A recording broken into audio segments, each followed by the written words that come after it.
मैं biology teacher Atul Verma. मैं हिंदी प्रवक्ता रामकृष्ण गुप्ता। मैं गणित अध्यापक पुष्कर वर्मा। मैं फिजिक्स प्रवक्ता प्रकाश विद्या मंदिर इंटर कॉलेज महमूदाबाद सीतापुर। आगामी परीक्षा इंटरमीडिएट हाई स्कूल के छात्रों को प्रकाश इंटर कॉलेज महमूदाबाद सीतापुर की तरफ से इंटरमीडिएट बोर्ड परीक्षा के लिए कुछ जरूरी टिप्स लेकर के मैं जल्द आ रहा हूँ आपके अपने चैनल आई इंडिया न्यूज़ चैनल पर। देखना न भूलें आई इंडिया। नमस्कार, आप देख रहे हैं आई इंडिया और मैं हूं पंकज सिंह गौर। आपको बता दें कि हमारे साथ आज स्टूडियो में होनहार छात्र छात्राओं का वो पैनल मौजूद है जो ये उस विद्यालय के छात्र छात्राएं हैं। पहले हम बता दें आपको, जो हाई स्कूल और इंटरमीडिएट में जो जिले का तो नाम रोशन करते ही हैं, प्रदेश में भी अपना स्थान बनाते हैं। टॉप 10 की जो सूची होती है, ये विद्यालय है प्रकाश विद्या मंदिर इंटर कॉलेज महमूदाबाद। और यहाँ के छात्र छात्राओं को हमने आज इसलिए बुलाया है कि चूँकि 24 अप्रैल से हाई स्कूल और इंटरमीडिएट की परीक्षाएं शुरू हो रही हैं। ऐसे में हम बताना चाहते हैं आपको कि ये जो होनहार छात्र छात्राएं हैं ये आपको टिप्स देंगी, क्योंकि कोरोना काल के बाद परीक्षाएं होने जा रही हैं, कम समय बचा है। और ये उस विद्यालय की छात्राएं हैं और छात्र हैं जहाँ के हर साल टॉप 10 यूपी बोर्ड की परीक्षाओं में आते हैं, उनमें अपना स्थान बनाते हैं। तो हमने इनको इसलिए बुलाया है कि इनके टिप्स से आपको परीक्षा में मदद मिलेगी, यानी आप भी अच्छे अंक ला सकते हैं। तो हम परिचय कराते हैं आपका। हमारे साथ हैं अलीसा बानू, इंटरमीडिएट की छात्रा हैं, और उनके बगल में दिव्या वर्मा हैं, और उधर से उपेंद्र कुमार हैं, और बिल्कुल जस्ट बगल में अरुण कुमार हैं। तो हम चलेंगे सीधे अलीसा बानू के पास और जानेंगे कि वो इस बार जो परीक्षा देने जा रही हैं खुद की कैसी तैयारी की हैं, और जो अन्य परीक्षार्थी उनकी सहेलियां हैं और जो उनके भाई हैं उनके लिए क्या टिप्स देना चाहेंगी।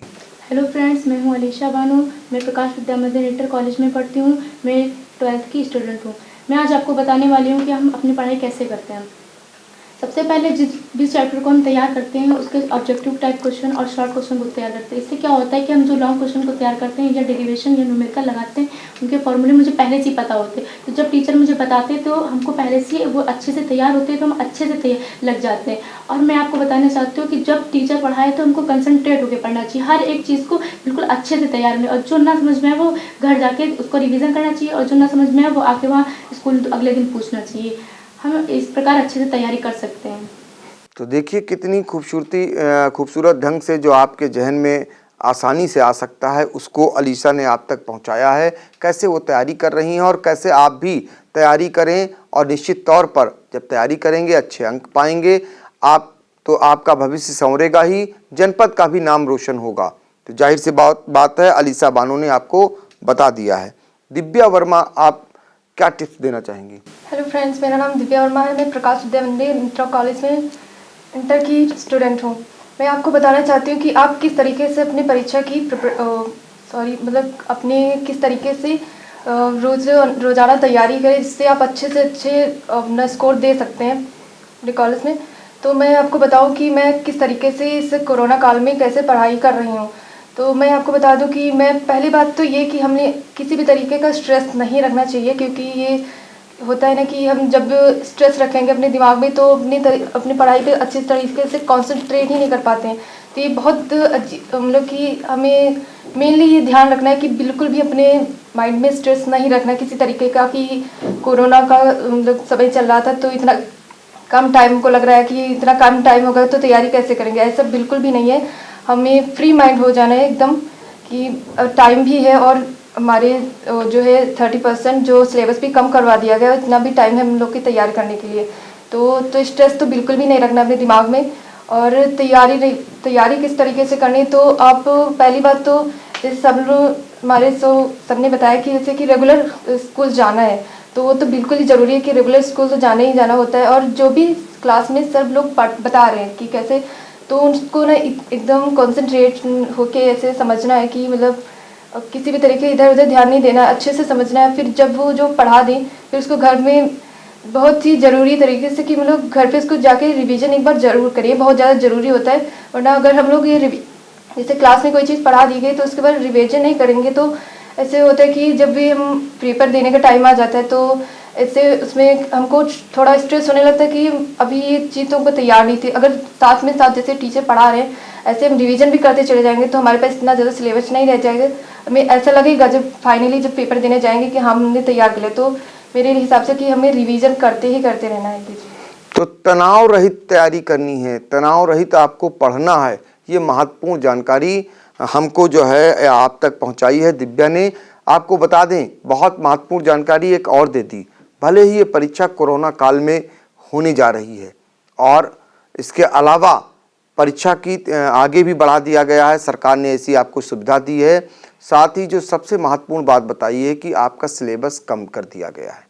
तो जाहिर सी बात है, आपका सिलेबस जब कम हो गया है तो आप तनाव ना लें। तनाव लेने की कोई ज़रूरत नहीं है, बस सिस्टम से एक तैयारी करें जैसा आप बच्चों ने बताया, होनहार छात्र छात्राओं ने बताया, और उसके बाद निश्चित तौर पर आप अच्छे अंक पा जाएंगे। अब हम चलेंगे सीधे उपेंद्र कुमार के पास, उनसे जानेंगे कि वो कैसे तैयारी कर रहे हैं और क्या टिप्स देना चाहेंगे। हेलो फ्रेंड्स, मैं उपेंद्र कुमार प्रकाश विद्या मंदिर इंटर कॉलेज का 12th का छात्र हूँ। मैं आप लोगों से जो इस वर्ष बोर्ड परीक्षा देने जा रहे हैं 2021 की, मैं उनसे ये कहना चाह रहा हूँ कि जैसा कि आप सब लोग जानते हैं कि कोरोना काल में हमारे पढ़ाई डिस्टर्ब होगी, परंतु ऑनलाइन क्लासेस की व्यवस्था हमारे कॉलेजों ने करवाई और नोट्स प्रोवाइड की, जिससे हमारी पढ़ाई सुचारू रूप से चलती रही। अब कॉलेज खुले हैं, जिससे हमें रेगुलर बेसिस पर कॉलेज ज्वाइन करने चाहिए, कॉलेज जाना चाहिए और वहाँ जो टीचर पढ़ाए उसे मन लगाकर पढ़ना चाहिए। हमारे टीचर भी मन लगाकर पढ़ा रहे हैं और कोचिंग पर बच्चे बहुत ध्यान देते हैं। कोचिंग पर कम ध्यान दीजिए, अपनी सेल्फ स्टडी पर ध्यान दीजिए। हमें सेल्फ स्टडी ज़्यादा करना है और जो चीज़ हमें कठिन लगती है या जो हमें समझ में नहीं आती, हमें जो पढ़ते हैं उसे बार बार लिख कर तैयार कीजिए। बार बार लिखने से क्या होगा, आपकी रिपीट में आ जाएंगी ज़्यादा देर तक। जैसे हम बहुत सी चीज़ें अपने दैनिक जीवन में करते हैं, जो उनको कितनी बार हमने बोला है, इसीलिए वो याद रहती हैं। इसीलिए हम बार बार उनकी प्रैक्टिस करें। जैसे फिजिक्स से हमने चैप्टर ले लिया, कोई भी चैप्टर ले लिया, उसकी जब तक हमें बेसिक ही नहीं पता होगी तो हम जाकर उसके डेरिवेशन करने लगे तो कैसे हो जाएंगे। उसके पहले हमको बेसिक तैयार करनी चाहिए। डेरिवेशन छोटे, जैसे फिजिक्स परिभाषाएं तैयार करना है हमको, तो हमें पहले उसके फार्मूले बेस पर परिभाषाएं तैयार करनी चाहिए, जिससे कि वो हम आसानी से भूलते नहीं हैं। और जैसे हमें आज न्यूमेरिकल लगाना है तो उसके पहले हमें उनके फार्मूले तैयार करने चाहिए। मैथ में ले लिया, मैथ में बेसिक कंसेप्ट तैयार होना चाहिए। बेसिक जब तक नहीं तैयार होगा मैथ में आप कुछ नहीं कर सकते। मैथ में कुछ सवाल जो है फार्मूले बेस नहीं है, वो टेक्निकल है। तो जो टीचर क्लास में बताए टेक्निक, उसको कायदे से पढ़ें और ध्यान रखें, कायदे से ध्यान रखें। उसे बिना ध्यान रखे वो सवाल लग ही नहीं सकते, भूल जाएंगे। बार बार तैयारी कीजिए। मैथ में तो रिवीजन जरूरी ही है। मैथ में हमेशा रिवीजन, यदि आपने एक चैप्टर तैयार, जैसे मैट्रिक्स आपने तैयार कर लिया, ठीक, बस उसके बाद कुछ दिन हो गए नहीं पढ़ा आपने, तो उतना ही टाइम लगेगा जितना कि आपने तैयार किया था। इसीलिए और टाइम टेबल तो बहुत लोग बना लेते हैं और उस टाइम टेबल पे आप पढ़ते हैं, लेकिन हमारा डेली बेसिस पर टाइम टेबल कंप्लीट होना चाहिए। जैसे कि हमें जब यही नहीं पता हमें आज पढ़ना क्या है, टाइम टेबल तो आपने बना लिया कि 2 घंटे हमें फिजिक्स पढ़नी, लेकिन हमें जब यही नहीं पता हमें पढ़ना क्या है, तो फिर आप कैसे पढ़ाई करेंगे। हमें टाइम टेबल पर डेली बेसिस पर कि हमें लिखना चाहिए डायरी पर अपनी कि हमें आज ये पढ़ना है। जब तक हमें ये नहीं पता होगा हमें पढ़ना क्या है तो हम क्या पढ़ेंगे। लिखना चाहिए हमें ये आज पढ़ना है, तब हम उस पर तब हमारा माइंड कंसंट्रेट होगा और पढ़ाई में मन भी, इससे हमें फायदा होता है और समय भी बच जाएगा। तो हम अन्य भी पढ़ाई कर सकते हैं। जैसे प्रीवियस पेपर उठा लिए और उससे क्वेश्चन देखें, और जिन चैप्टरों के बहुत रिपीट हुए क्वेश्चन उन चैप्टरों को ज़्यादा, क्योंकि हमारे पास समय नहीं है, 2 महीने का समय है बस, तो 2 महीने का यदि आप चाहेंगे कि मैंने पूरी किताब की थ्योरी पढ़ना है, पूरी किताब की न्यूमेरिकल, नहीं हो सकता, पॉसिबल ही नहीं है। आप प्रीवियस से पेपर उठाइए, आंसर उठाइए, उनसे देखिए क्वेश्चन जहाँ से बने हैं बहुत, उनको पहले तैयार कीजिए, फिर तैयार कीजिए उनको जहाँ से क्वेश्चन कम बनते हैं। तो बहुत सारे टिप्स और बहुत बेहतरीन ढंग से जो हमें आपको सबको जानकारी दी है उपेंद्र कुमार ने, क्या कुछ नहीं आपको बता दिया है। इस तरीके से तैयारी कर रहे हैं इस बार परीक्षा की, आप भी इसको अमल करिए तो निश्चित तौर पर, इसलिए हम इनके लिए कह रहे हैं कि आप अमल करिए, क्योंकि जिस विद्यालय यानी प्रकाश विद्या मंदिर इंटर कॉलेज से ये आते हैं, उसमें पढ़ाई करते हैं, वहाँ का परीक्षा फल आप सभी जानते हैं कैसे रहता है और कैसा वो स्थान यूपी बोर्ड की परीक्षाओं में लाता है और सीतापुर का नाम रोशन करता है। अब हम फिर चलेंगे अरुण कुमार के पास, उनसे जानेंगे वो क्या टिप्स देना चाहेंगे। हेलो, मैं अरुण कुमार प्रकाश विद्या मंदिर इंटर कॉलेज में पढ़ता हूँ। मैं सभी विद्यार्थियों से कहना चाहूँगा वो टाइम टेबल बनाकर पढ़ाई करें और टाइम टेबल में सभी विषयों को आप समान टाइम दें और जिस सब्जेक्ट में वो सबसे ज़्यादा स्लो हो सब्जेक्ट उस पर सबसे ज़्यादा उस पर ध्यान दें। ये नहीं करें कि जिस सब्जेक्ट में नहीं पढ़ना आ रहा है उस सब्जेक्ट को हम अवॉइड कर दें, क्योंकि सभी सब्जेक्ट मिलकर हमारा बोर्ड एग्जाम का रिजल्ट बनाती हैं। सभी सब्जेक्ट हमारे बोर्ड का पूरा रिजल्ट बनाते हैं, कोई भी उसमें से आपको छोड़ना नहीं है, सबकी तैयारी करें। अगर अच्छे अंक लाना है, आपको कोई अच्छा स्थान बनाना है, इसको आपको बखूबी आपने बता दिया। अलीसा से हम जानेंगे कि वो कुछ ऐसे भी टिप्स और होंगे जो देना चाहेंगी परीक्षार्थियों को। मैं ये कहना चाहती हूँ कि कुछ लोग कहते हैं कि मेरा इस सब्जेक्ट में इंटरेस्ट है, इस सब्जेक्ट में इंटरेस्ट है, तो इस इंटरेस्ट से नहीं होता। अगर एक दो सब्जेक्ट में इंटरेस्ट होगा इंसान को तो ये वो रिजल्ट नहीं बना पाएंगे, क्योंकि रिजल्ट बनाने के लिए हमको पाँचों सब्जेक्ट का ज्ञान होना ज़रूरी है। जो सब्जेक्ट हमको नहीं आते उसको हमको बार बार रिवाइज करना चाहिए, और बार बार अगर नहीं समझ में आता तो टीचर से पूछना चाहिए। रिवीजन बहुत ज़रूरी है, आगे बढ़ना ज़रूरी नहीं है। जितना भी टीचर पढ़ाए उसको हर एक तरीके से तैयार करना चाहिए, हर एक चीज़ उसको तैयार करना है। इस बार कोई भी चीज़ इंपॉर्टेंट नहीं है, क्योंकि 30% हम लोगों का कोर्स कम हो चुका है, तो सब कुछ इंपॉर्टेंट है। इंपॉर्टेंट क्वेश्चन पर ध्यान नहीं देना है हम लोगों को। और कुछ लोग होते हैं ना कि टेंशन ले लेते हैं कि पेपर होने वाला है, तो ये टेंशन बिल्कुल नहीं लेना चाहिए, क्योंकि शारीरिक और मानसिक संतुलन हमारा बिगड़ जाता है। फिर हम बोर्ड एग्जाम में अच्छे से तैयारी नहीं कर पाते, लिख नहीं पाते, वहाँ पे दिमाग नहीं काम करता है कि हम कैसे लिखें, कैसे क्या करें। तो हम आप लोगों से बताना चाहते हैं कि टेंशन बिल्कुल भी नहीं लेना है इस बार। तो जितने विषय हैं उनका सब की आपको ये सब में इंटरेस्ट जगाना है, ये मूल मंत्र दिया है अलीसा ने। ये नहीं कहना है कि इस विषय में हमारा इंटरेस्ट नहीं है, नहीं तो आपका परीक्षा फल गड़बड़ा सकता है। ये बहुत बड़ी बात आपने बताई है। अब दिव्या वर्मा से जानेंगे कि जो ऐसे भी टिप्स होंगे जिससे आप इस बार कितने परसेंट मार्क्स सोच बैठी हैं कि हमें इतने परसेंट लाना है, और उसकी कैसे तैयारी की है आपने?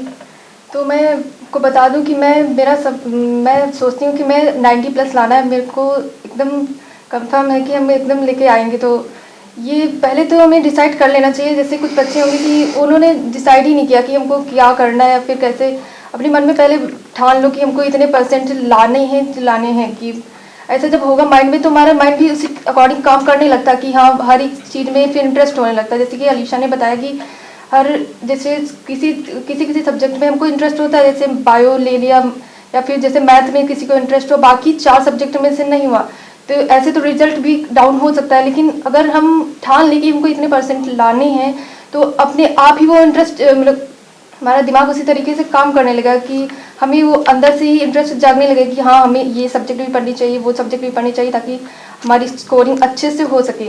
और मैं बता दूं कि जैसे किसी सब्जेक्ट में, जैसे कि फिजिक्स ले लिया, कि इसको तैयारी कैसे करनी, कि उसमें भी न्यूमेरिकल हो गए। जो भी बच्चे बायो से होते हैं उनको लगता है कि हम न्यूमेरिकल कैसे कर पाएंगे क्योंकि हमने मैथ नहीं लिया है। तो ये चीज़ तो पहली बात तो ये सोचना ही नहीं है, क्योंकि निगेटिव चीज़ तो बिल्कुल भी दिमाग में नहीं लेना है। इससे तो उसी अकॉर्डिंग हमारा दिमाग काम करने लगता है, फिर हम उसी पे डिपेंड हो जाते हैं कि हाँ हम नहीं कर पाएंगे क्योंकि हम बायो से हैं तो मैथ नहीं लगा पाएंगे।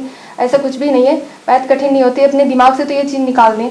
और मेनली ये ध्यान रखें कुछ कठिन नहीं होता, बस फार्मूले वो जो बिल्कुल ही ध्यान रखें, और कोई भी न्यूमेरिकल लगाते चलें। अब सारे टीचर भी बताते हैं हमारे कॉलेज की कि मतलब सारा कोई क्वेश्चन अच्छे से पढ़ ले उसको, और फिर अगर हमें फार्मूला आता है और उसका कॉन्सेप्ट आता है किस तरीके से करें, फिर ज़्यादा कठिन नहीं रहता, अच्छे से कर सकते हैं।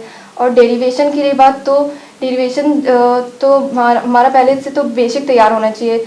हर एक चीज़ बस इतना नहीं सोचना चाहिए कि हमको बिल्कुल बस केवल हमको इतना तैयार कर लिया कि हमको अच्छे से मार्क्स मिल गए पेपर में।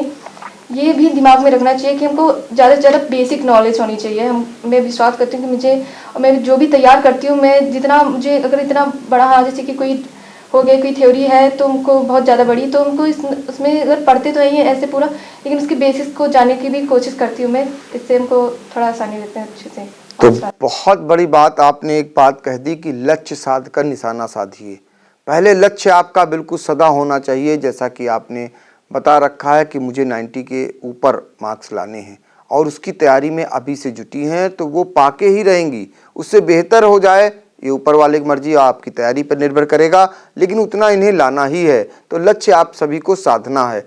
ये बहुत बड़ा मूल मंत्र परीक्षार्थियों को आपने दिया है। हम आखिरी राउंड में चलेंगे और अलीसा से जानेंगे कि वो क्या बनना चाहेंगी। मैं डॉक्टर बनना चाहती हूँ। मैं देश की सेवा करने के लिए, मैं गरीबों की सेवा करने के लिए मैं डॉक्टर बनना चाहती हूँ। तो अलीसा डॉक्टर बनना चाहती है ताकि वो देश की गरीबों की सेवा कर सके। और दिव्या? जी, मैं भी डॉक्टर बनना चाहती हूँ, और मैं चाहती हूँ शिक्षा के क्षेत्र में तो हमारा देश बढ़ रहा है। मेरे को लग रहा है कि शिक्षित तो हर एक कोई है, लेकिन मैं चाहती हूँ मेरा भारत शिक्षित हो, साथ ही साथ हमारा भारत स्वस्थ भी हो। मैं ये देखना चाहती हूँ, इसलिए मैं डॉक्टर बनना चाहती हूँ। मैं चाहती हूँ कि ज़्यादातर डॉक्टर होने चाहिए और ये ना सोचे कि उन्हें किसी तरीके से बस केवल पैसे मतलब कि अर्न करने हैं, ऐसा बिल्कुल भी दिमाग में नहीं रखना चाहिए। अपने देश के लिए कुछ करने की सोचना चाहिए। अपने लिए तो हर कोई सोचता है कि हाँ हमको बस पैसे कमाने, ऐसा मैं बिल्कुल भी नहीं सोचती। मेरे को लगता है कि हम बस इतना चाहते हैं कि हर एक इंसान स्वस्थ भी हो, और मैं उनके लिए अच्छे से करना चाहती हूँ, इसलिए मैं डॉक्टर में बनना इंटरेस्ट। तो सेवाओं की बात जब आती है तो बेटियों को सबसे ऊपर पाते हैं आप, और ये बेटियां जो हैं आज सबके सामने स्वीकार कर रही हैं कि वो डॉक्टर बन करके वो सेवा करना चाहती हैं। तो जाहिर सी बात है कि ये सब कुछ बेटियों के हाथ में होता है। एक बेटी जो होती है वो पूरे परिवार को बना देती है, और कहते हैं कि पहली पाठशाला ही माँ होती है किसी बच्चे की। तो ये बेटी में जज्बा है, कहती है हम डॉक्टर बनेंगे। अब हम जानेंगे उपेंद्र से, वो क्या बनना चाहेंगे। मैं सिविल सर्विसेज में जाना चाहता हूँ। जैसे मैं जब देखता हूँ अपने पास पड़ोस के भाई लोगों को या गरीबों को, मेरा दिल पिघल जाता है कि वो ना स्कूल जा पाते हैं बच्चे, क्योंकि इतनी गरीबी है हमारे देश में कि ना वो स्कूल जाते हैं, ना उससे पढ़ पाते हैं, और ना ही भोजन है उनके पास। इसलिए मैं सिविल सर्विसेज बन के उनकी सेवा करना चाहता हूँ और उनकी पढ़ाई की व्यवस्था कराना चाहता हूँ, जिससे कि वो पढ़ सकें स्कूल कॉलेज में, अच्छे एडमिशन ले सकें, जिससे कि आगे जाकर हमारे देश की उन्नति कर सकें। तो आप देख सकते हैं कि ये जज्बात जो बता रहे हैं कि कुछ बनने की तमन्ना इनके अंदर है, और वो भी आईएएस बन करके वो कहते हैं कि वो सेवा करना चाहते हैं।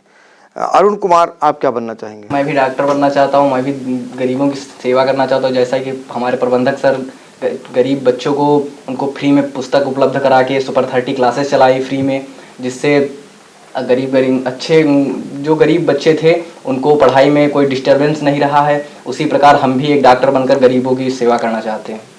तो डॉक्टर बनकर के सेवा करना चाहते हैं अरुण कुमार, ये बताया इन्होंने। आपको बता दें कि प्रकाश विद्या मंदिर इंटर कॉलेज में जो पिछले साल रिजल्ट आया था यूपी बोर्ड का, उसमें प्रदेश में 7वां स्थान जो है इसी विद्यालय की काजल वर्मा लेकर आई थी, जिन्हें जो है प्रदेश के सूबे के यानी मुख्यमंत्री योगी आदित्यनाथ सम्मानित भी कर चुके हैं। तो जाहिर सी बात है, काजल सम्मानित राजधानी में हुई, सूबे के मुख्यमंत्री के हाथों हुई, लेकिन नाम जनपद का रोशन हुआ।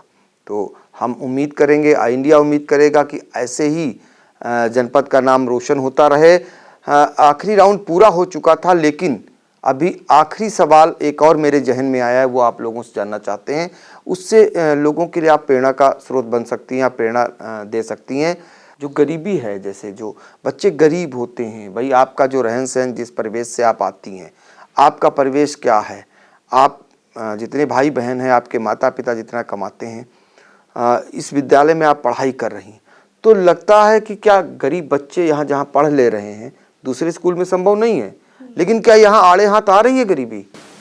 मेरे देश में बहुत सी गरीबी है, वो हमारे आस पड़ोस में बच्चे पढ़ नहीं पा रहे हैं गरीबी के कारण। वो पहले ही सोच लेते हैं कि हम इंटर के बाद नहीं पढ़ेंगे। इसलिए मेरे प्रधानाचार्य ने ये किया है, मेरे प्रबंधक सर ने ये किया है कि सुपर 30 क्लासेस कर दी है इंटर तक, और इंटर के बाद भी वो जो बच्चे पढ़ना चाहते हैं उनके लिए वो कुछ ना कुछ जरूर सरकार से करते हैं, रिक्वेस्ट करते हैं, और फॉर्म भरवा के कुछ ना कुछ उनके लिए ज़रूर करते हैं। और हमने कई बार ये देखा है कि जो कुछ बच्चे पढ़ने से पहले यही सोच लेते हैं, उनका माइंड डिस्टर्ब हो जाता है कि हम आगे नहीं पढ़ पाएंगे, हम आगे कुछ नहीं कर सकते, मेरे माता पिता हमको आगे नहीं पढ़ा सकते। तो ऐसा उनको बिल्कुल भी नहीं सोचना चाहिए। सरकार इतनी योजनाएं निकाल रही है, हम लोगों को पढ़ना चाहिए, माइंड डिस्टर्ब बिल्कुल भी नहीं करना चाहिए। तो दिव्या, ये बताओ, सुपर 30 जो आपके विद्यालय के प्रबंधक हैं ओम प्रकाश वर्मा ने एक बहुत अच्छी पहल की है, ये सुपर 30 क्या है और उससे क्या सहूलतें मिल रही हैं। तो जैसे कि हमारे प्रबंधक सर ने एक सुपर 30 क्लास चलाई है, तो उसमें ये है कि उन बच्चों को, पहली बात तो उन बच्चों को सिलेक्ट किया उन्होंने जिन्हें कुछ ना कुछ बनना ज़रूर है। वो एक पहले से जिन्होंने ठान रखा कि हमें कुछ ना कुछ करके दिखाना है, अपने भारत का नाम रोशन करना है। मैंने कहा भारत का नाम रोशन करना है, ये बहुत बड़ी बात है उनके अंदर।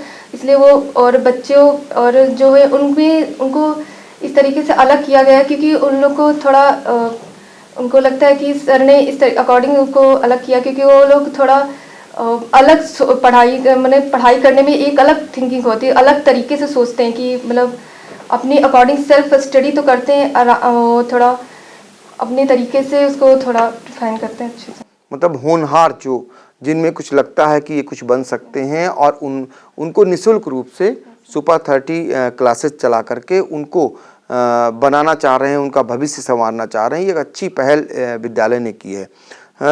जानेंगे हम, उधर से चलेंगे उपेंद्र कुमार से कि आपको लगता है जो विद्यालय आपका है और जो माहौल है वहाँ पर कहीं कोई गरीब बच्चा ऐसा तो नहीं लग जाता है कि वंचित रह जाता है पढ़ाई से? नहीं, हमारे यहाँ कॉलेज में कोई भी गरीब बच्चा वंचित नहीं है, क्योंकि हमारे यहाँ फीस तो सबसे ज़्यादा ही कम है और हमारे टीचर इतनी मेहनत से पढ़ाते हैं कि हम लोगों को कोचिंग की कोई आवश्यकता ही नहीं है। और अपवाद स्वरूप हमारे कॉलेज का कोई भी स्टूडेंट कोचिंग नहीं करता और आगे भी यदि कोई प्रवेश परीक्षाओं में नाम लाता है तो हमारे प्रबंधक सर उसका पैसा उपलब्ध कराते हैं। और गरीबों को probability is no bar success in life, धन विहीनता सफलता की रुकावट नहीं है, क्योंकि जब तुम पढ़ोगे मेहनत से और आगे नाम लाओगे तो आजकल हमारे देश में इतने महान लोग हैं कि वो तुम्हारी सहायता करने के लिए जरूर आगे बढ़ेंगे और उन्नत के मार्ग पर तुम्हें पहुंचाएंगे। लेकिन तुम्हें पढ़ना जरूर है, मेहनत से पढ़ाई करो तो सफलता मिलेगी और सहायता लोग करेंगे।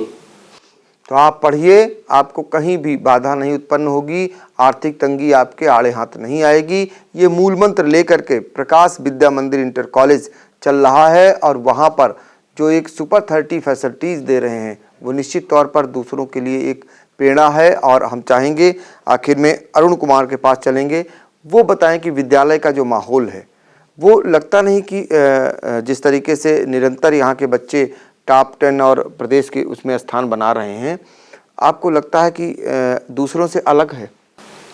हमारे कॉलेज में जितने भी शिक्षक हैं वो इतने अच्छे ढंग से पढ़ाते हैं कि जो भी लड़का आता है, गरीब हो या कैसे भी हो, लेकिन उसको पढ़ने में पूरी हेल्प करते हैं। और प्रबंधक सर से अगर आपके पास प्रॉब्लम है, किताबें नहीं खरीद पा रहे हैं, टेस्ट नहीं उपलब्ध हो पा रही है, प्रबंधक सर से वो उसकी व्यवस्था भी करवाई जाती है। हमारे स्कूल में किसी भी बच्चे को किसी भी प्रकार की कोई भी प्रॉब्लम नहीं होती है। तो काश ऐसे अन्य भी विद्यालय चलें तो निश्चित तौर पर देश और प्रदेश में जो शिक्षा का उजियारा है वो चारों तरफ बिखरेगा और होनहार बच्चे आगे बढ़ेंगे, उनका भविष्य संवरेगा। फिलहाल आज के लिए इतना ही। आपको बता दें, अब हम अगली कड़ी में प्रकाश विद्या मंदिर इंटर कॉलेज महमूदाबाद के गुरजनों की एक पाठशाला लगाएंगे। वो विद्यार्थियों के लिए हाई स्कूल और इंटरमीडिएट के जो परीक्षार्थी हैं जो इस बार परीक्षा देने जा रहे हैं उनके लिए टिप्स लेकर आएंगे। तो फिलहाल देखना न भूलें आई इंडिया।